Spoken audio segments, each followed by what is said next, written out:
नमस्कार, मावळ 24 तासमध्ये आपलं स्वागत. मी महादेव वाघमारे. पंचायत समिती बांधकाम विभागाची इमारतीचं बांधकाम सुरू आहे.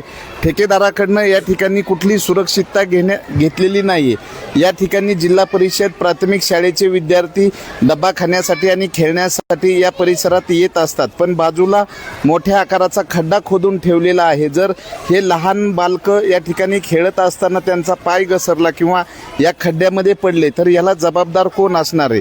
आणि सेंटरिंगच्या कामाचे हे खिळे जे आहेत हे उघड्यावर टाकण्यात आलेली आहे. लहान मुलं खेळताना जर त्यांच्या पायामध्ये खिळा घुसला किंवा एखादी गंभीर दुखापत झाली तर या मावळ पंचायत समितीच्या परिसरामध्ये पालकवर्ग आणि विद्यार्थी मोठ्या प्रमाणात या ठिकाणी येत असतात आणि या विद्यार्थ्यांच्या सुरक्षिततेकडे ठेकेदारांनी बिलकुल लक्ष दिलेलं नाही.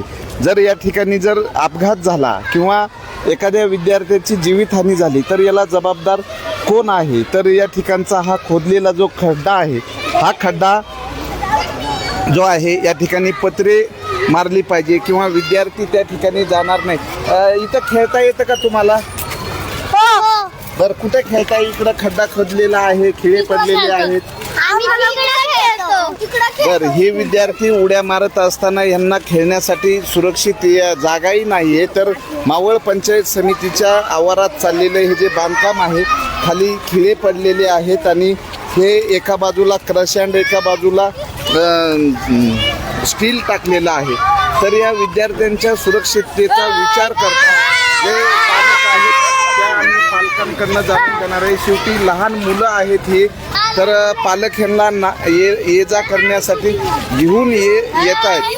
पण बघूयात, या मुलांच्या सुरक्षेकडे दुर्लक्ष केलेलं आहे. बाजूला मोठ्या आकाराचा खड्डा खोदलेला आहे आणि या खड्ड्याच्या बाजूला लोखंडी पत्र वगैरे लावली पाहिजे, पण हे लावलेली नसल्यामुळे या शाळेच्या मुलाच्या जीवितास धोका निर्माण झालेला आहे. तर मावळचे गटविकास अधिकारी जे आहेत के प्रधान, या बांधकाम ठेकेदारांनी जे सुरक्षेची व्यवस्था केली पाहिजे ती केलेली नाही. त्यातच या ठिकाणी 15 झाडाची कत्तल करून बांधकाम सुरू केलेलं आहे आणि हे 15 झाडं तोडल्यानंतर या ठिकाणचा परिसर ओसाड झालेला आहे. मुलं या ठिकाणी खेळत होती, पण आता हे परिसर इथला ओसाड झाला आहे. मावळ 24 तास प्रतिनिधी महादेव वाघमारे, धन्यवाद.